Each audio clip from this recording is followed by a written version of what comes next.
Hey, in this video, I will show you how to fix the iPhone stuck in zoom in mode, or how to fix or unstick unstuck an iPhone like so.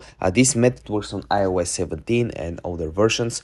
This is an issue that you can have if you go over to your settings, go on accessibility. So type in accessibility.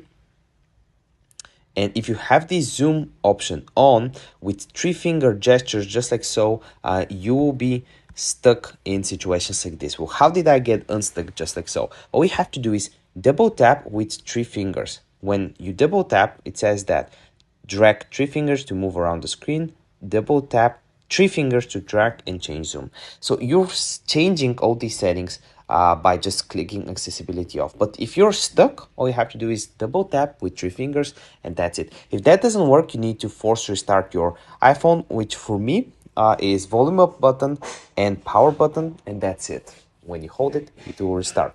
If you're still having any issues whatsoever, let me know in the comment section down below and I would love to help you out. If you're new, hit the subscribe button, and if I did help you out, give me a like. See you next one. Bye.